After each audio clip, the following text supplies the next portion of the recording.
Hello friends, welcome to day trader Telugu and good evening. Sensex 152 points gain అయి 54,555 దగ్గర close అయితే Nifty 22 points gain అయి 16,280 దగ్గర క్లోజ్ అవడం జరిగింది. దీనికి కంప్లీట్ ఆపోజిట్గా మిడ్ అండ్ స్మాల్ క్యాప్ స్టాక్స్లో ఒక హెవీ కరెక్షన్ కనిపించింది. ఇండివిజువల్ స్టాక్ అని కాదు, ఎంటైర్ సెగ్మెంట్లో మనకు కరెక్షన్ కనిపించింది. Small cap index more than 2% దగ్గరగా కరెక్ట్ అయితే mid cap index more than 1.5% దగ్గరగా కరెక్ట్ అవడం జరిగింది. ఫస్ట్ మార్కెట్ రిలేటెడ్గా ఉన్న డేటా మాట్లాడుకుందాం. దాని తర్వాత again small cap, mid cap, overall market యొక్క సెంటిమెంట్ గురించి మాట్లాడుకుందాం. మార్కెట్ ఓపెన్ అవ్వక ముందు ఏషియన్ మార్కెట్స్ కొంత ఫ్లాట్ గానే ఉన్నాయి. యూఎస్ కానీ మొత్తం గ్లోబల్ మార్కెట్స్ లో కూడా ఎటువంటి ట్రెండ్ కూడా లేదు. Either top side or down side ఎటు కూడా ఒక డైరెక్షనల్ గా లేదు. మన ఎస్జిఎక్స్ నిఫ్టీ కూడా నియర్లీ 25 పాయింట్స్ దగ్గరగా గ్యాప్ డౌన్ లో ఓపెన్ అవుతుందన్న డేటా అయితే ఉంది. అండ్ ఎఫ్ఐఎస్ అలాగే డిఐఎస్ ఒక ఈక్విటీ డేటాని గమనిస్తే అక్కడ కూడా మనకు ఒక సిగ్నిఫికెంట్ యాక్షన్ అయితే కనిపించట్లేదు, ఒక స్ట్రెంత్ అయితే కనిపించట్లేదు. ఎఫ్ఐఎస్ బై సైడ్ ఉంటున్నారు, బట్ దాంట్లో ఒక స్ట్రాంగ్ యాక్టివిటీ లేదు. అండ్ ఎఫ్ఎన్ఓ యాక్టివిటీలో కూడా ఎఫ్ఐఎస్ ఒక ఎఫ్ఎన్ఓ యాక్టివిటీలో కూడా లాస్ట్ టైం ఉన్న లాంగ్స్ కి కొంత లాంగ్స్ యాడ్ అయ్యాయి, షార్ట్స్ కూడా కొంత తగ్గాయి. ఎఫ్ఎన్ఓ యాక్టివిటీలో కూడా మనకు ఒక డైరెక్షన్ అయితే ఎఫ్ఐఎస్ తీసుకోవట్లేదు, అది కూడా న్యూట్రల్ గానే ఉంది. ఎంటైర్ గ్లోబల్ మార్కెట్ న్యూట్రల్ గానే ఉంది అండ్ ఇన్స్టిట్యూషనల్ యాక్టివిటీ కూడా న్యూట్రల్ గానే ఉంది. కాబట్టి మార్కెట్ ఒక రేంజ్ బౌండ్లోనే మూవ్ అవుతుందని మేము ఎక్స్పెక్ట్ చేస్తున్నామని. Top side 16,350 and down side 16,150. ఈ 200 పాయింట్ జోన్లో నెక్స్ట్ కమింగ్ డేస్లో మార్కెట్ ఉంటుందని ఈ 200 పాయింట్ జోన్ అయితే ఇవ్వడం జరిగింది. బట్ ఇవాళ ఆ 200 పాయింట్ జోన్లో మన టాప్ లెవెల్ అనుకుంది ఏంటి, 16,350 కదా. 16,350 అబౌవ్ 16,359 దగ్గరకు వచ్చి మోర్ దాన్ 150 పాయింట్స్ దగ్గర ఆ లెవెల్ దగ్గర నుంచి కరెక్షన్ మార్కెట్లో అయితే కనిపించింది. కానీ ఇప్పుడు వస్తున్న క్వశ్చన్ అంతా కూడా మేము హోల్డ్ చేసిన స్టాక్స్లో చాలా స్టాక్స్ దగ్గరగా లోయర్ సర్క్యూట్స్లో ఉంటున్నాయి. మీరు హోల్డ్ చేసిన స్టాక్స్ అనే కాదు, ఇవాళ బీఎస్సీలో స్మాల్ క్యాప్స్లో నియర్లీ 550 స్టాక్స్ దగ్గరగా లోయర్ సర్క్యూట్లో ఉన్నాయి. ఓకే, ఎంటైర్ మార్కెట్లో కరెక్షన్ స్టార్ట్ అయిందా, ఇక్కడ నుంచి సెల్ ఆఫ్ వస్తుందా, స్ట్రాంగ్ సెల్ ఆఫ్ వస్తుందా అంటే ఇఫ్ నిజంగా అలాంటి కేసు అయితే మనకి లార్జ్ క్యాప్స్లో కూడా కరెక్షన్ రావాలి. స్పెషల్లీ లాస్ట్ 3-4 వీడియోస్ నుంచి నేను మీకు గుర్తు చేస్తూనే ఉన్నాను.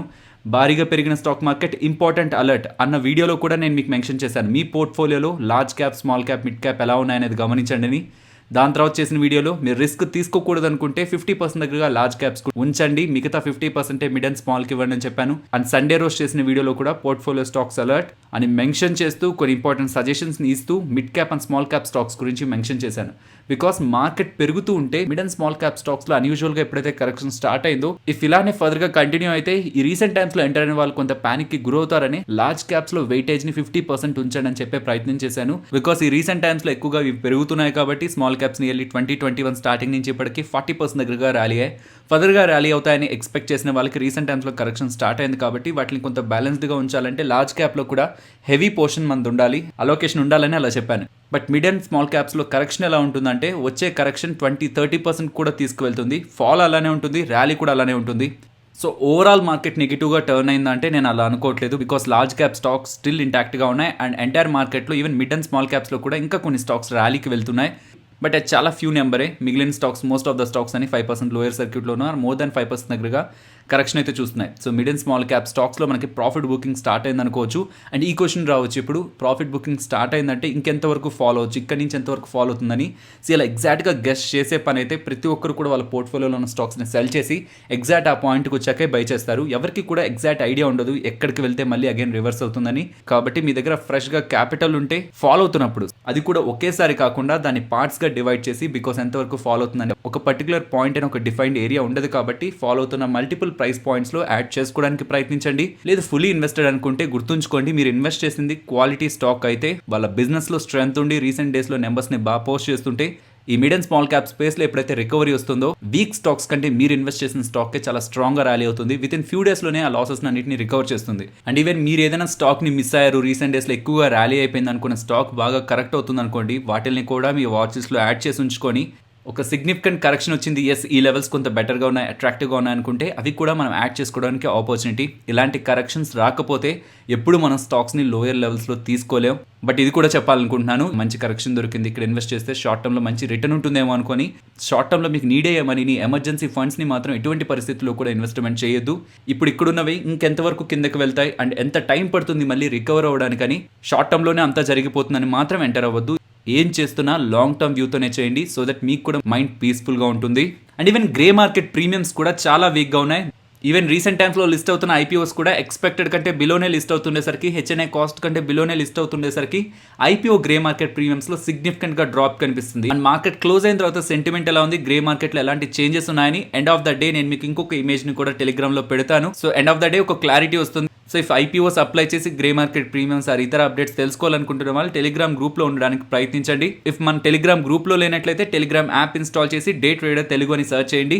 2 lakh అబోవ్ సబ్స్క్రైబర్స్ ఉన్న గ్రూప్ కనిపిస్తుంది. August ending means September series నుంచి ఎఫ్ఎన్ఓ సిరీస్ నుంచి ఒక 10 స్టాక్స్ దగ్గరగా ఎఫ్ఎన్ఓలోకి యాడ్ అవబోతున్నాయి. Can Fin homes limited, Dixon technologies, Hindustan aeronautics limited, HAL, IEX, Indian energy exchange, India mart, Ipca laboratories, Arkil financial services, Polycab and Syngene. ఈ 10 stocks ఎఫ్ఎన్ఓలోకి అయితే add అవబోతున్నాయి. ఒక stock ఎఫ్ఎన్ఓలోకి add అవుతుందంటే అది మనం పాజిటివ్గానే చూడొచ్చు. నెక్స్ట్ రిలయన్స్ గురించి మాట్లాడుకోవాలి. వీళ్ళ యాన్యువల్ జనరల్ మీటింగ్లో వీళ్ళు క్లీన్ ఎనర్జీ గురించి అండ్ ఎనర్జీ సెగ్మెంట్లో వీళ్ళు చేయబోతున్న 75,000 crore ఇన్వెస్ట్మెంట్ గురించి వీళ్ళు అప్డేట్ చేశారు కదా, దాని గురించి ఇప్పుడు మల్టిపుల్ అప్డేట్స్ అయితే కనిపిస్తున్నాయి. రిలయన్స్ వాళ్ళ సబ్సిడరీ అయిన రిలయన్స్ న్యూ ఎనర్జీ సోలార్ వాళ్ళు యుఎస్ కి సంబంధించిన ఆంబ్రీ కంపెనీలో $50 million దగ్గరగా ఇన్వెస్ట్మెంట్ చేయబోతున్నారని చెప్తున్నారు. సో దాంట్లో వీళ్ళొక్కరే కాదు, బిల్ గేట్స్ అండ్ ఇతర ఇన్వెస్టర్స్ అందరూ కూడా నియర్లీ $144 million దగ్గరగా ఇన్వెస్ట్మెంట్స్ అయితే చేశారు. ఇంతకీ ఈ ఆంబ్రీ కంపెనీ ఏం చేస్తుంది? బ్యాటరీస్ ని తయారు చేస్తుంది. నార్మల్ ఎలక్ట్రిసిటీ కాదు, క్లీన్ ఎనర్జీ ద్వారా జనరేట్ అయ్యే ఎలక్ట్రిసిటీ ఉంటుందా, సోలార్ కానీ విండ్ కానీ, ఆ ఎనర్జీని స్టోర్ చేయడానికి ఆంబ్రీ వాళ్ళు బ్యాటరీస్ ని అయితే తయారు చేస్తారు. అండ్ ఈ కంపెనీని స్టార్ట్ చేసింది ఎంఐటి యూనివర్సిటీకి సంబంధించిన ప్రొఫెసర్స్. అండ్ రిలయన్స్ వాళ్ళు ఆంబ్రీతో కలిసి ఇండియాలో కూడా ఒక బ్యాటరీ మ్యానుఫ్యాక్చరింగ్ ప్లాంట్ ని స్టార్ట్ చేయాలనుకున్నట్లు కూడా అప్డేట్స్ వస్తున్నాయి. నెక్స్ట్ ఫ్యూచర్ రిటైల్ గురించి మాట్లాడుకోవాలి. వాళ్ళ mid and small cap stocks అన్ని పడుతుంటే future retail and future group stocks ఎందుకు పెరిగాయంటున్నారు. ఇవి completely expectation and news based గా మూవ్ అవుతున్నవి.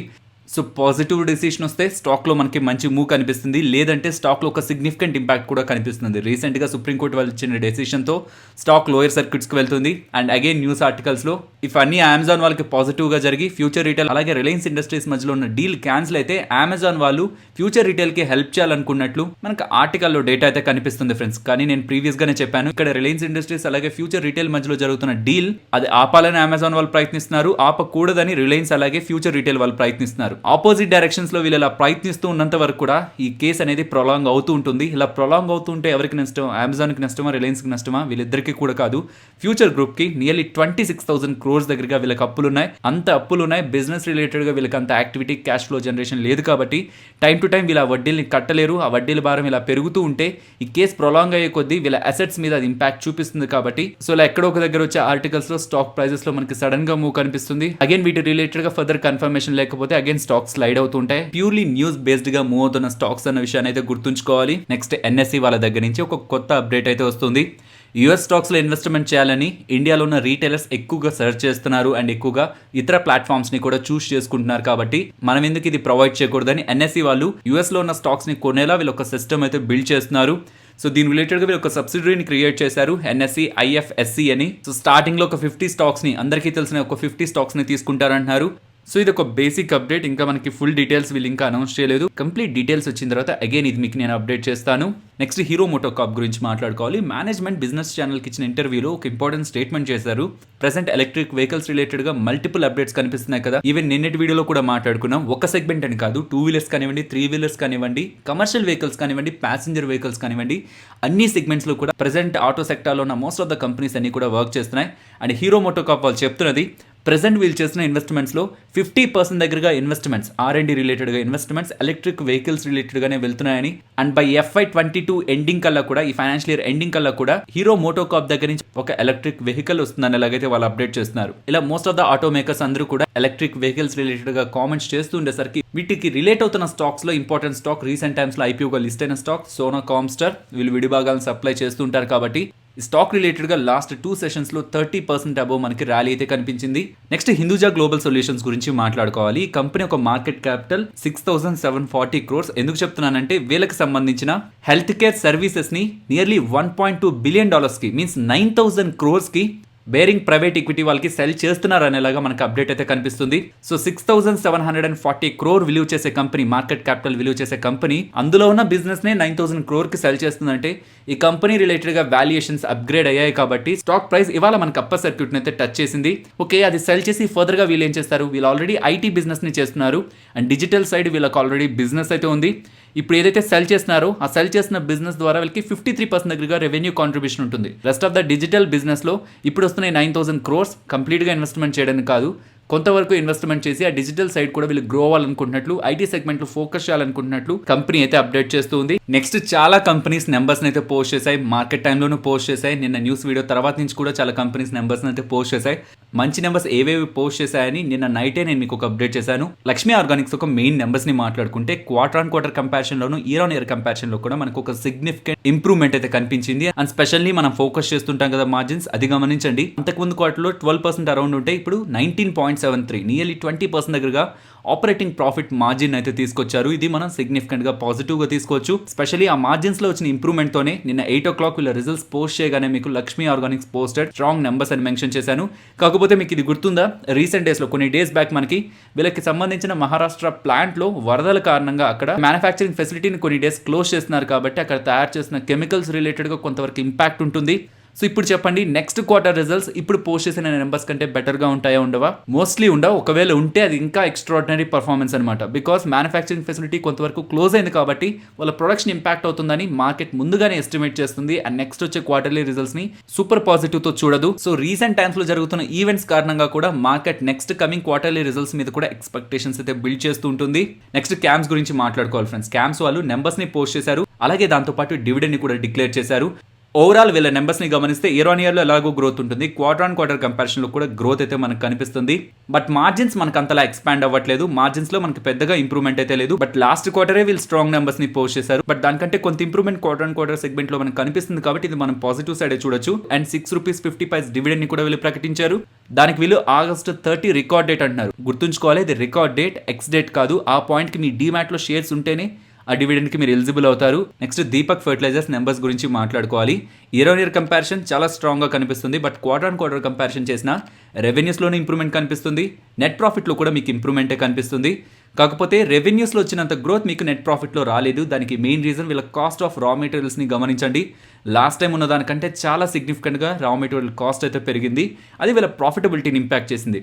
ఎప్పుడైతే రెవెన్యూస్లో మనకి మంచి గ్రోత్ ఉండి ఎక్స్పెన్సెస్ ఎప్పుడైతే పెరిగిపోతాయో, ఇఫ్ ఆ కంపెనీ ప్రైజెస్ని పెంచకపోయినట్లయితే మార్జిన్స్ తగ్గుతాయి. మార్జిన్స్ తగ్గితే ప్రాఫిటబిలిటీ కూడా మనకి ఇంపాక్ట్ అవుతుంది. But even still profitability last క్వార్టర్తో కంపేర్ చేసిన బెటర్గానే ఉంది. నెక్స్ట్ మదర్సన్ సుమి గురించి మాట్లాడుకోవాలి. టాటా మోటార్స్ వాళ్ళు పోస్ట్ చేసిన నెంబర్స్ కానివ్వండి, and most of the global auto manufacturers post చేసిన నెంబర్స్ కూడా అంత స్ట్రాంగ్గా ఏం లేవు. సో మోస్ట్లీ వీళ్ళకి విడిభాగాలు సప్లై చేసిన వాళ్ళు కూడా అంత స్ట్రాంగ్గా పోస్ట్ చేస్తారని ఎక్స్పెక్టేషన్స్ కూడా లేవు.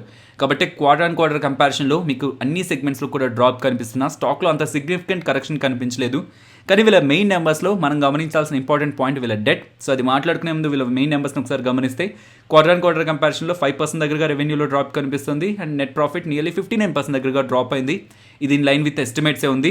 జూన్ 2020 ఆ పాయింట్కి 9,000 crore దగ్గరగా మదర్సన్ సుమి వాళ్ళకి అప్పులు ఉన్నాయి. సెప్టెంబర్కి దాన్ని 7,500కి తీసుకొచ్చారు, డిసెంబర్కి 6,200 అండ్ మార్చ్కి 4,800. సో క్వార్టర్ ఆన్ క్వార్టర్లో వీళ్ళ డెట్ని తగ్గించుకుంటూ వచ్చారు. బట్ మార్చ్ క్వార్టర్తో కంపేర్ చేస్తే జూన్ క్వార్టర్కి 28% దగ్గరగా వీళ్ళ అప్పులు అయితే పెరిగాయి, డెట్ అయితే పెరిగింది. బట్ మేనేజ్మెంట్ కాన్ఫరెన్స్ కాల్లో దీని రిలేటెడ్గా మనకు ఒక క్లారిటీ అయితే వస్తుంది. But as of now debt quarter on quarter కంపారిజన్లో 28% దగ్గరగా పెరిగిందన్న విషయం గుర్తుంచుకోవాలి. అండ్ రిజల్ట్స్ అంతా పోస్ట్ చేసిన తర్వాత వీళ్ళు అప్డేట్ చేసింది సెమీ కండక్టర్స్ ఒక ఇష్యూ ఉంది కదా, స్టిల్ అది వీళ్ళ బిజినెస్ అంటే most of the auto manufacturers ఒక బిజినెస్ని ఇంపాక్ట్ చేస్తుందని. బట్ ఇది second half of FY22 means next coming months నుంచి ఇది ఇంప్రూవ్ అవుతుందని వీళ్ళు ఎక్స్పెక్ట్ చేస్తున్నట్లయితే అప్డేట్ చేస్తున్నారు. నెక్స్ట్ చైనాకు సంబంధించి ప్యాసింజర్ వెహికల్ డేటా అయితే మనకి రిలీజ్ అయింది. ఈ డేటా మనకు అప్డేట్ అయింది 140. సో 140 పాయింట్ ఆఫ్ టైంలో మదర్సన్ సుమి కానివ్వండి, ఈవెన్ టాటా మోటార్స్ కూడా సడన్ గా మనకి డ్రాప్ అవడం జరిగింది వచ్చిన అప్డేట్ తో. సో చైనాకు సంబంధించిన కార్ సేల్స్ డౌన్ అయ్యాయి అంటున్నారు. సో టెస్లా వాళ్ళు చైనాకు పంపించే కార్స్ లో మంత్ ఆన్ మంత్ కంపారిజన్ లోనే 69% దగ్గరగా డ్రాప్ కనిపించింది. And overall passenger vehicle sales అక్కడ డ్రాప్ అయ్యాయి అంటున్నారు జూలై మంత్ లో. సో ఆ అప్డేట్ కి టాటా మోటార్స్ కి రిలేషన్ ఉంది. టాటా మోటార్స్ కి సంబంధించిన JLR బిజినెస్, జాగ్వార్ అలాగే ల్యాండ్ రోవర్ బిజినెస్ రిలేటెడ్ గా US, China and UK markets important. So చైనాలో సేల్స్ తగ్గాయంటే వీళ్ళ సేల్స్ కూడా, JLR సేల్స్ కూడా తగ్గుంటాయి నాకు ఎక్స్పెక్టేషన్స్.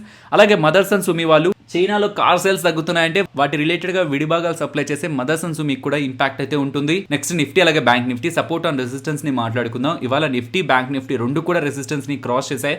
బట్ అగైన్ వస్తున్న సెల్ ఆఫ్ తో మళ్ళీ ఈ జోన్ లోనే క్లోజ్ అయింది కాబట్టి స్టిల్ ఈ లెవెల్స్ ని కంటిన్యూ చేస్తున్నాను. And Nifty August monthly expiry date అని గమనిస్తే టాప్ సైడ్ 16,500 దగ్గర ఇంట్రాడేలోనే యాక్టివిటీ బిల్డ్ అవుతుంది. అండ్ ఓవరాల్ గా కూడా 40,000 కాంట్రాక్ట్స్ బిల్డ్ అవుతున్నాయి.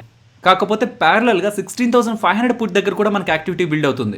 16,500 దగ్గర కూడా ఇంట్రాడేలో కాల్స్ దగ్గర బిల్డ్ అయిన దానికంటే పుట్స్ దగ్గరే ఇంకా హై యాక్టివిటీ బిల్డ్ అవుతుంది. మీన్స్ 500 కంటే పైన ఉంటుందని. రీసెంట్ టైమ్స్లో 400 కంటే పైన ఉంటుందని డేటా ఎక్కువగా కనిపించింది. ఇప్పుడు 500 కంటే ఎక్కువగా ఉంటుందని డేటా అయితే కనిపిస్తుంది. మేబీ ఇక్కడ స్ట్రాడైల్ని ఫామ్ చేస్తుండొచ్చు. ఈవెన్ స్ట్రాడైల్ ఫామ్ చేస్తున్న ఇందామని పుట్లోనే ఎక్కువగా రైటింగ్స్ కనిపిస్తూ ఉండడం కొంత ఇంట్రెస్టింగ్గా కనిపిస్తుంది. అండ్ ఓవరాల్ డేటాని గమనిస్తే డౌన్ సైడ్ 16,000 దగ్గరే ఓవరాల్ యాక్టివిటీ స్ట్రాంగ్ గా ఉంది. So same range 16,000 to 16,500. So finally ఇది ఫ్రెండ్స్ మన వీడియో. నచ్చితే వీడియోని లైక్ చేయండి ఫ్రెండ్స్. అండ్ ఈ వీడియో మన వాళ్ళకి యూజ్ అవుతుంది అనుకుంటే తప్పకుండా షేర్ చేయండి. అండ్ మన ఛానల్ని సబ్స్క్రైబ్ చేయనట్లయితే ఛానల్లో ఉన్న కంటెంట్ని గమనించండి. ఇఫ్ ఆ కంటెంట్ మీకు ఇంట్రెస్టింగ్ అనిపిస్తూ ఉంటే ఛానల్ని సబ్స్క్రైబ్ చేసి పక్కనే ఉన్న బెల్ ఐకాన్ క్లిక్ చేయండి. మరొక ఇంట్రెస్టింగ్ వీడియోతో మళ్ళీ మీ ముందుకు వస్తాను. అంతవరకు టేక్ కేర్. జై హింద్.